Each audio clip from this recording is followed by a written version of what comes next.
this is the new, well, new to me loom that I've just bought. It is a Louet, or Louet, I don't know how you pronounce it, Kombo 40 4+4.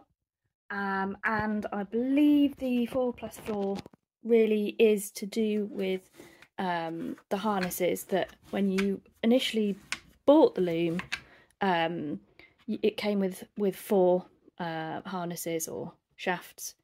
I don't really know the difference. And then you can get a conversion kit to turn it into an 8 shaft loom. So I don't know how much you know about table looms, but I'd never seen any toggles that look like this before, and I've not seen anywhere on the internet.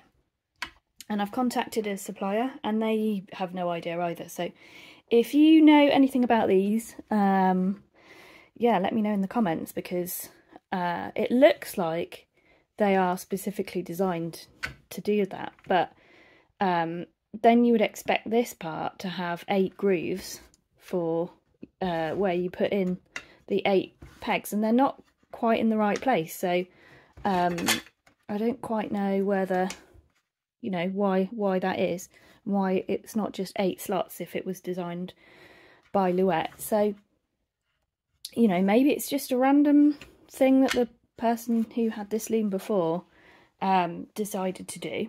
I don't know.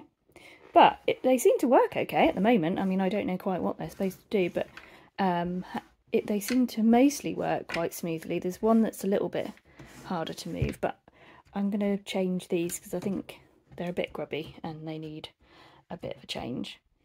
So it's got all the heddles. I don't know whether the heddles are too loose or whether they're okay, so I might need to look into that. I've got another bag that it came with lots of other heddles in, so maybe I can swap them over if I need to.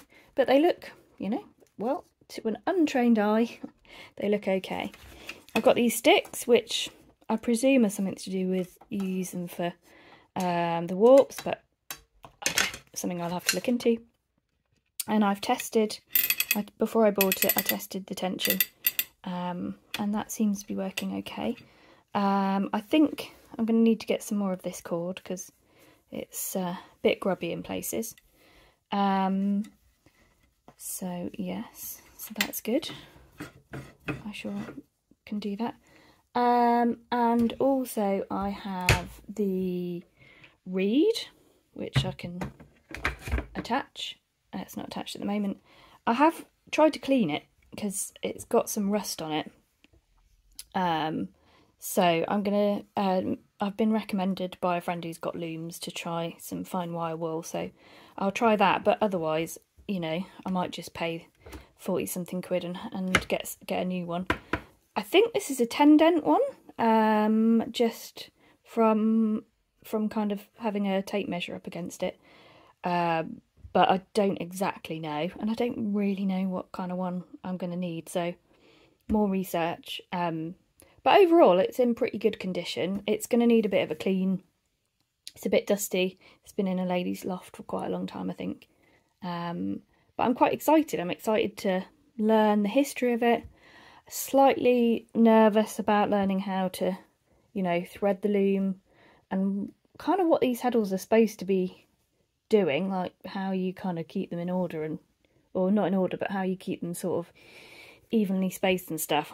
I'm not quite understanding that bit yet, or how to thread it, but I don't want to buy a warping board, so I might try, it's been suggested to try some clamps, and try and wind a warp with clamps, so that's an option, so I'm going to try that. And then I also need to learn a lot about yarns, and I know I need a stronger one to do warp with.